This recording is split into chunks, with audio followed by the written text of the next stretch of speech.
Du temps où je passais 4 fois par jour le long de l'avenue Louise, en allant ou en rentrant de l'école, eh bien mes yeux restaient en extase devant la bijouterie appartenant à un créateur appelé Monsieur de Marais. Seule une dizaine de pendentifs et bas ornaient la vitrine, mais quelle beauté! Il pratiquait la cire perdue. Chaque pièce était unique, de véritables sculptures miniatures en or blanc ou jaune, illuminées de pierres précieuses. Alors ce n'est pas tellement que j'aurais voulu posséder de telles pièces, mais c'est que j'aurais aimé avoir la sensibilité de créer de telles merveilles.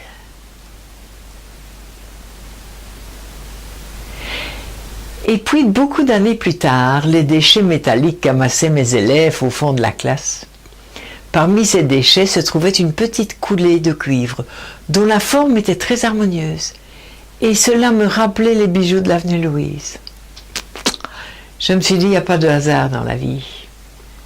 Très souvent, des opportunités se mettent sur notre route, mais nous ne les voyons pas, nous ne les entendons pas, et nous ne les sentons pas, car nos sens sont complètement immergés dans les préoccupations mercantiles ou domestiques du moment. Alors que quand nous nous focalisons sur quelque chose de précis, eh bien nous avons l'impression que cette chose est présente à tous les coins de rue. Donc il faut apprendre à faire de la place pour devenir réceptif, mais c'est tout un programme. La méditation peut nous y aider, ainsi que la pleine conscience, qui est très à la mode pour le moment. Ayant découvert ce petit objet métallique, je me suis informée pour savoir qui l'avait amené dans la classe. Et c'est ainsi que j'ai appris que cela provenait de la chaudronnerie Colsoul de Châtelet. Oh, Châtelet! Châtelet, mais c'est tout près de chez moi, ça. Depuis le nombre d'années que l'envie de faire des bijoux me taraude, eh bien, il n'est plus question que je résiste au désir d'aller voir de plus près ce qu'une chaudronnerie peut produire. Peut-être vais-je trouver mon bonheur. Et c'est ainsi que le soir même, en rentrant chez moi, eh bien, je décide de faire un petit tour par Châtelet. C'est sur ma route, j'habite encore à Gerpine, donc ce n'est que 4 ou 5 kilomètres. J'arrive devant l'immeuble et rien n'indique de l'extérieur qu'il s'agit d'une usine. C'est juste une grande porte cochère à front de rue sur le boulevard périphérique, avec de part et d'autre des maisons citadines classiques. Juste une plaque en cuivre très oxydée informe le visiteur qu'il est à la bonne adresse. Alors je pousse un grand battant de porte de cette grande porte cochère. Et je me retrouve plongé dans un autre monde. Une longue voie s'ouvre devant moi, entre deux murs immenses. Je m'y aventure, pas très rassuré, car tout au bout, il y a une lueur rouge flamboyante qui me fait l'impression d'être un four crématoire. Cela me bloque sur place. Et puis la lueur disparaît tout d'un coup, comme si subitement on avait refermé la porte du four. Quelqu'un pousse une gueulante. « Mais qu'est-ce que vous foutez là ?» Je tends la main et je demande si ce petit morceau de métal provient d'ici. « Ben évidemment, me dit la voix. C'est une chute. C'est quoi que vous voulez ?»« Ben, j'aimerais acheter vos chutes. »« Mais nous, on ne les vend pas. On les refond. Mais on peut vous vendre le métal à la tonne au prix du marché. Vous voulez combien de tonnes ?»« Non, dis-je, juste une dizaine de kilos seulement. » Alors allez voir là dans l'atelier, au fond de l'atelier, par terre, il y en a partout. Alors je m'avance vers le crématorium. Et en fait, il n'y en a pas qu'un, mais il y en a 7 ou 8, dont les portes s'ouvrent de manière aléatoire. C'est dantesque. En plus de l'image, il y a le son. Des centaines de coups de marteau emboutissent de la tôle rougeoyante pour obliger cette tôle à prendre une forme concave. Ben oui. Les marteaux font des cuves, des chaudrons, des casseroles et des consoles d'éclairage public. Et moi, je suis là, toute bête, toute propre, habillée de couleur pastel, au milieu d'hommes qui n'ont plus de figure, derrière une sueur noire opaque qui masque leur visage. C'est pas rassurant. Hein? Alors pour me donner une contenance, au bout de mes escarpins, je repousse la poussière grasse du sol à la recherche de mes futures créations. Et puis il y a une grosse figure noire un peu rougeaude qui a compris ce que je fais. Et l'homme s'approche et il fouille le sol de ses mains nues, qui découvre des trésors que mes pieds n'ont pas sentis. Puis cette masse noire s'avance vers moi, les bras chargés. Une grande forme rose s'est déchirée dans le noir du visage. Et il rit à gorge déployée, en gueulant très fort pour se faire entendre. Et il me dit, « C'est ça que vous cherchez ?» Alors je lui envoie un sourire et il est heureux de me faire plaisir. Ses dents paraissent plus blanches que de raison au milieu de tout ce noir. C'est l'enfer de Jérôme Bosch façon pop art. J'avais jamais vu ça. Notre aparté commence à retenir l'attention des autres chaudronniers. Certains sont en arrêt, la bouche ouverte, le marteau en l'air. C'est pas courant de voir une demoiselle toute propre sur elle au milieu de cet apocalypse.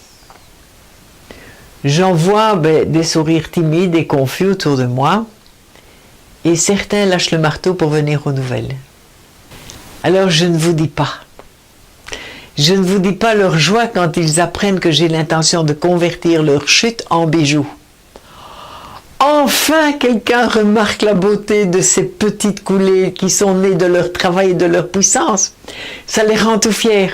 Alors ils se cognent comme ça, ils se cognent les coudes les uns sur les autres pour se prouver qu'ils avaient raison d'y croire. Ouais! Et alors, de commun accord, eh bien, ils décident de rassembler pour moi les coulées les plus belles et les plus originales, avant que les apprentis ne les remettent dans les creusets en fusion. Revenez dans une semaine, me dit-on. On va remplir un carton pour vous. Voilà.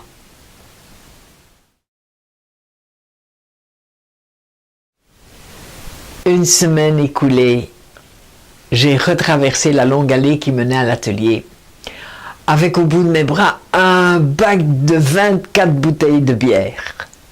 Et j'ai été accueillie comme une copine. Chacun voulait me montrer la pièce qu'il avait ramassée pour moi et me donner aussi un avis sur ce que cela évoquait pour lui. Et ce que, éventuellement, je pourrais en faire. Ben oui. 2 idées ne sont pas trop, hein. Merci la vie. Alors dites-vous que je leur ai apporté beaucoup de bière. Parce que j'ai fait beaucoup de bijoux. J'ai fait des bijoux pendant 7 ans.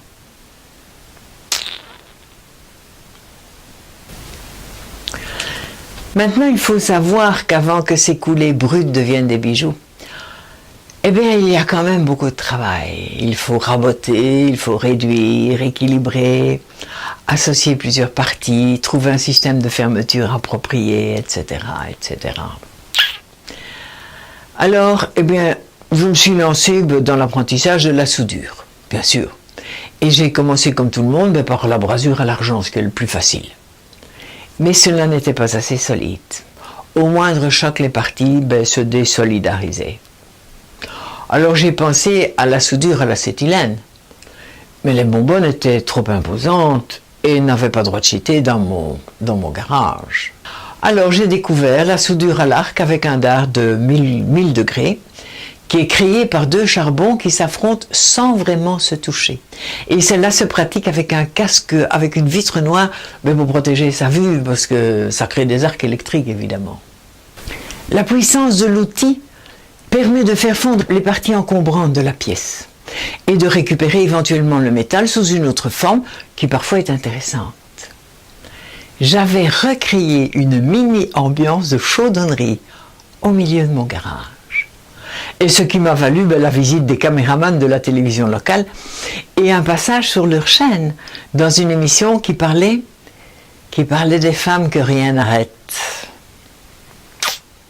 Merci la vie. J'ai fait des milliers de bijoux, cela durant 7 années. J'ai commencé ma production le 1er septembre, tous les soirs après le repas jusqu'à minuit, voire 1h du matin.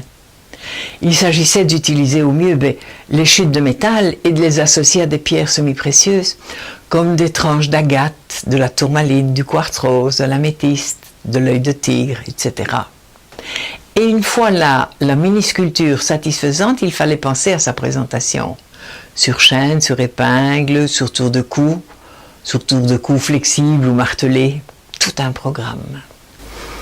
La première année de cette activité, j'étais encore dans la recherche des possibilités offertes par le matériau. Mais dans les années qui ont suivi, je suis réellement passée à une production artisanale intensive. J'assemblais en moyenne 60 créations par soirée. Et cela durant 2 mois, septembre et octobre, jusqu'au congé de la Toussaint. J'avais découvert à Bruxelles un charmant monsieur qui avait une petite entreprise de galvanoplastie, c'est-à-dire qu'il recouvrait les pièces métalliques d'une fine couche de chrome, de nickel, d'argent et d'or fin, en mettant les pièces dans un bain d'électrolyse. Il travaillait pour de grandes entreprises d'orfèvrerie telles que Wiskeman, vous savez, l'art de la table, et plein d'autres. Et cela l'a beaucoup amusé de travailler sur des petites commandes telles que les miennes, parce que pour lui, 1000 pièces pour lui, c'était comme s'il jouait à la poupée. Je lui portais ma nouvelle production chaque semaine et je récupérais les pièces argentées et dorées de la semaine précédente. Ensuite, il fallait réinsérer les pierres semi-précieuses et plastifier le métal argenté pour qu'il ne s'oxyde pas. À partir du 15 novembre, j'ai envoyé mes invitations pour annoncer que la nouvelle collection était là. Comme le Beaujolais. Voilà, tout pareil. Et une multitude de soirées de vente style Tupperware s'organisaient au domicile de tous mes contacts. Et cela jusqu'aux fêtes de Noël. Et puis basta. Plus de bijoux pendant 9 mois, parce que là j'étais à saturation. Quand j'arrivais chez une hôtesse, j'ai étalé une grande nappe noire sur sa table de salle à manger et j'y disposais les bijoux. Alors vous me croirez si vous voulez, mais les acheteuses présentes tournaient autour de la table à toute vitesse pour s'approprier les pièces qui les intéressaient le plus. Certaines avaient une vingtaine de pendentifs suspendus à leur bras gauche et elles se mettaient des bagues à chaque doigt. C'était un peu comme une petite foire d'empoigne au moment des soldes. Oui. Fallait aller vite pour s'approprier ce qu'on voulait avant que ça n'atterrisse dans les mains de quelqu'un d'autre. Et une demi-heure après, il n'y avait plus rien sur la nappe. Tout était vendu. Bien des années plus tard, après avoir terminé définitivement ma production, je reçois un coup de fil en début de soirée. Et une voix masculine me demande si je m'appelle bien Josiane Dinant et si je suis bien la personne qui fait des bijoux. Vous imaginez ma stupeur, cela faisait bien 3 ans que c'était aux oubliettes. Et je m'empresse de le dire à mon correspondant qui devient tout meurtri.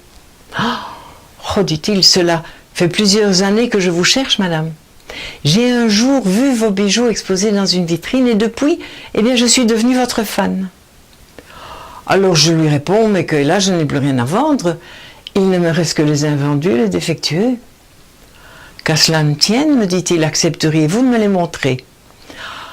Alors, comme la voix était sympa et que ma notoriété était quand même mise en évidence, je n'ai même pas pensé à dire non. Et 2 heures plus tard, il était chez moi et il a acheté tous mes fonds d'étagère. Merci la vie. Wow. Alors me direz-vous, mais pourquoi arrêter un commerce qui marche si bien? Oui, toutes les femmes de Charleroi ont porté mes bijoux. J'en ai fait des milliers. Ils étaient dans l'air du temps. Ils donnaient l'illusion d'être des créations sorties de chez Boucheron ou Cartier ou Van Cleef de la place Vendôme. Mais 1000 fois moins cher. Les diamants étaient en verroterie. Mais ils étaient mis en évidence comme de véritables joyaux.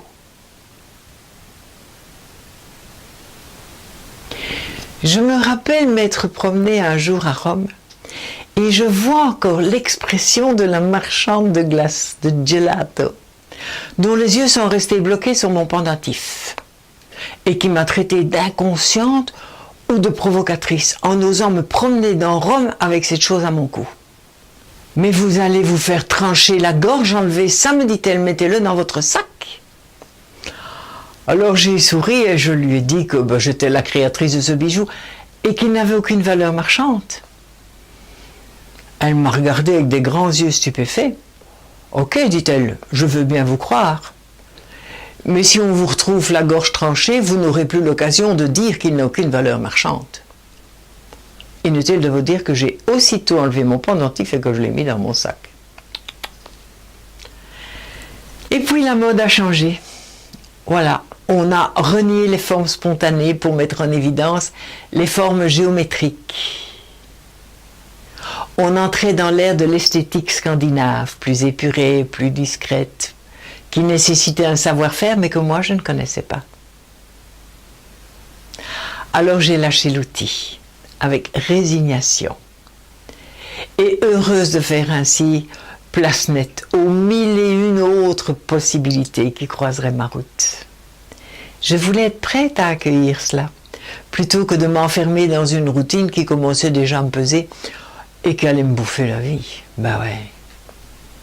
J'avais encore une longue route devant moi, avec plein d'envies, avec des envies de cinéma, avec des envies de vidéo qui n'existent pas encore, avec des envies de théâtre, avec des envies de costumes de théâtre, avec des envies de décors de théâtre, toutes sortes d'affaires, ouais. Et donc, jamais autant laisser la place ouverte pour accueillir tout ça quand le moment serait venu. Merci la vie.